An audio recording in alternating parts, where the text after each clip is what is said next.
Bismillahirrahmanirrahim. Assalamualaikum dan salam sejahtera. Balik ke Tok Alang Channel. Perkongsian kita mudah je hari ni, iaitu ramai bertanya saya macam mana saya buat kebun saya jadi macam padang bola. Dia kata rata, nampak daripada jauh rata. Tak rata juga, sebab kalau kita ambil pada jauh memang nampak cantik, dekat-dekat rumput tinggi juga. Okey, saya akan kongsikan apa yang saya buat di kebun saya ni. Sangat senang perkongsian kita pada hari ni. Okey, tapi sebelum itu seperti biasalah, untuk membantu saya mengembangkan channel saya ni, jangan lupa siapa yang belum tekan butang subscribe dan loceng notifikasi, like sekali untuk membantu saya mengembangkan channel saya ni, supaya kemudian lagi kawan-kawan kita boleh dapat manfaat. Okey, mengenai rumput, rumpai ni maknanya rumput-rumput lah. Dalam bahasa Malaysia standardnya dipanggil rumpai. Okey, kalau kita tengok kebun saya biasa ambil gambar kan, ada yang komen macam mana Tok Alang jaga kebun dan sebagainya. Saya nak bagi tahu kebun ni 40 km daripada rumah saya. Saya datang hujung minggu, dah tentu hujung minggu 2 kali. Dan di tengah minggu tu, kemungkinan hari Selasa, petang Selasa lah, lepas balik pejabat, saya akan lepas asar tu, saya sembahyang asar, saya terus ke kebun, dapatlah dalam sejam setengah kat kebun saya ni. Sama ada tengah-tengah minggu sekali atau 2 kali. Jadi purata saya datang ke kebun ialah antara 3 hingga 4 kali seminggu. Dan setiap kali saya turun, memang saya tak akan membazirkan masa. Saya akan terus buat kerja. Kalau tak ada kerja, saya akan bersihkan kebun saya daripada rumput-rumput lah. Okey, rumput dengan rumpai ni ada 2 cara. Yang pertama, ada orang dia akan racun dengan racun rumpai. Kepada kawan-kawan yang mungkin boleh ke kebun sebulan sekali sebagai contoh kan, kita tak nak elak. Macam kata PKP ni tak boleh nak rentah negeri kan, nak pergi kebun tak boleh, jadi terpaksa. Itu tak ada masalah, boleh je. Tapi kita bila pakai racun rumput ni kena hati-hati sikit, sebab dia ada negative effect dia. Yang pertama, tanah kita mungkin akan jadi makin lama dia akan makin rosak sikit lah struktur tanah tu. Tapi still kita boleh kita boleh perbaiki lagi keadaan tanah tu. Dia ada cara dia, tapi tak apalah. Kepada yang terpaksa pakai racun, boleh guna. Jadi racun rumpai ni ada 2 jenis. Satu yang jenis sentuh, satu yang jenis serap. Jadi kalau kita tanam durian ni, kalau terpaksa meracun, kita gunakan jenis sentuh. Sentuh ni maknanya kita sembur racun tu kena pada lalang, kena pada rumput, dia terus mati, dia tak serap. Jenis serap ni dia bahaya sikit, sebab dia akan serap dalam akar dan sebagainya. Kalau pokok durian yang besar, akar duduk atas. Durian kita ni akar rambut yang makan baja tu biasa duduk kat atas. Jadi kita takut akan merosakkan akar. Cara yang kedua yang saya buat ialah saya mesin lah. Guna tenaga, saya mesin. Saya nak tunjukkan mesin. Jadi setiap kali saya turun, saya akan mesin rumput saya. Walau dalam apa keadaan pun, sebab saya ni penakut sikit. Saya tak suka kebun yang semak samun, saya takut nak masuk. Kan? Jadi kebun kita yang terang, insya-Allah musuh-musuh tanaman pun mungkin akan kurang. Jadi ada 2 jenis mesin yang saya guna. Yang pertama mesin galas lah. Yang ini saya akan guna lah ni, mesin galas. Tak kira lah jenama apa pun. Siapa ada duit, beli jenama yang mahal. Siapa yang tak ada duit, beli jenama yang RM200-300 pun ada. Yang ini jenama yang pertama, yang ini saya pakai. Saya setinggi guna. Dia fleksibel.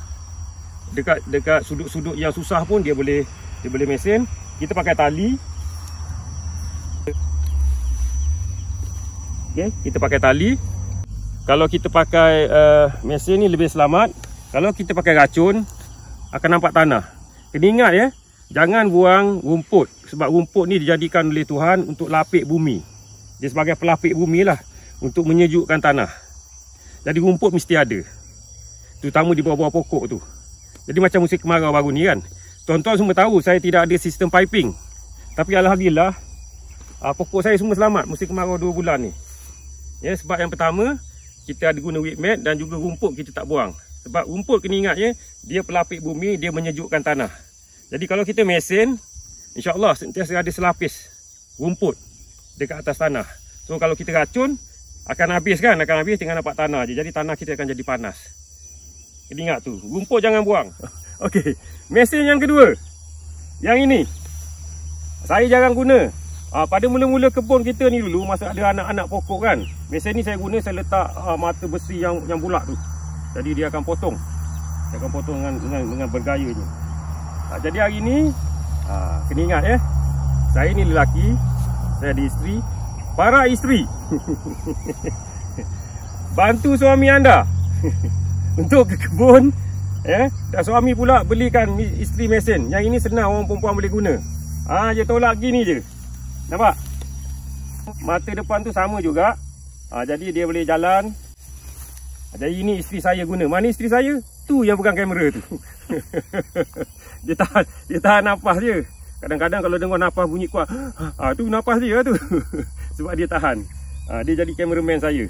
Jadi dia akan kita akan gunakan mesin ni. Okey. Jadi hari ni kita akan cuba mesin sebanyak yang boleh. Hari ni hari Jumaat. Hari Selasa ni bulan puasa. Jadi kita cuba nak bersihkan sebelum bulan puasa. Tak tahulah sempat ke tidak, tapi kebanyakan kebun saya ni kebanyakannya memang terang ya. Cuma ada tempat macam belakang ni memang tinggi sikit lah. Yang ini saya akan buat dengan mesin ni. Mesin ni dia tak boleh kerja lasak sangat. Tak boleh kerja lasak. Mesin ni ya, struktur dia sama juga macam mesin galas. Enjin dia yang sama. Okay, kalau kita tengok lah, enjin dia sama, cuma dia lebih ringan kepada orang perempuan lah, terutamanya macam saya cakap tadi lah ya. Tayar dia dua, depan dia sama je struktur dia. Okay. Saya tak ingat lah saya beli berapa, dalam RM700 pun tak silap. Tapi dia punya horsepower memang kuat sikit lah, sebab dia perlukan tenaga yang kuat. Jadi kita tolak, kita tarik macam saya kata tadi lah. Jadi kepada kawan-kawan kita, wanita kita ya, perempuan yang suami pergi ke kebun, minta tolong dia beli lah. Kalau ada duit, ada modal, beli satu, boleh tolong suami buat kerja kan. Okay, kita sama-sama jaga kebun kita. Jadi suami pun dia bersemangat. Orang lelaki ni dia semangat, dia buat kerja. Jangan tinggalkan dia seorang kat kebun. Dan lama dia pergi mana kita tak tahu.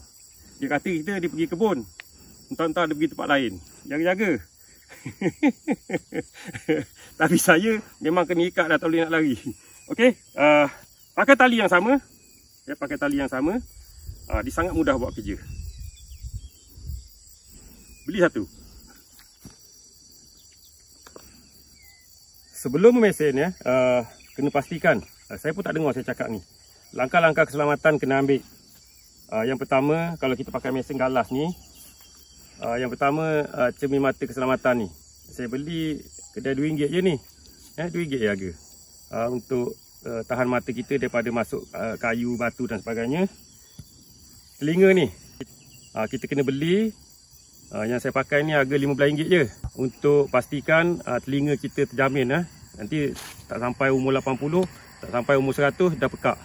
Kalau pakai ni umur 200 pun boleh dengar lagi. Okey. Dan yang paling penting apron. Yang ini untuk jaga daripada biasan ataupun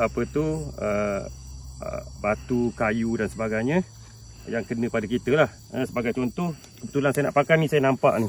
Nampak ni ni kayu ni tembus. Cuba tengok ni. Nampak ni. Jadi kalau ada apron tu selamat lah sikit.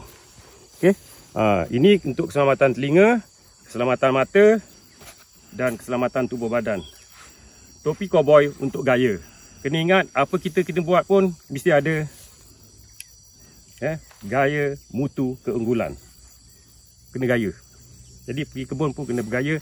Dan sarung tangan untuk keselamatan tangan kita. Pastikan sebelum kita buat kerja merumput di kebun.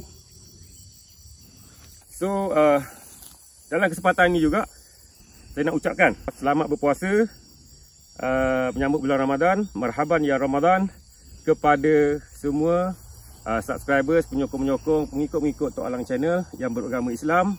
Yang bukan beragama Islam pun boleh enjoy. Kalau ada pasal Ramadan, kita boleh pergi sama-sama. Jadi saya ucapkan selamat berpuasa. InsyaAllah lah masa bulan puasa ni nak kongsi apa tak tahu kan. Cuma kita kongsi buat kerja bulan puasa ataupun kita berbuka kat kebun. Alright, jadi saya rasa setakat tu dulu perkongsian kita pada hari ni.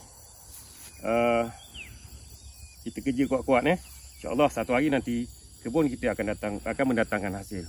Sekian. Assalamualaikum. Bye-bye.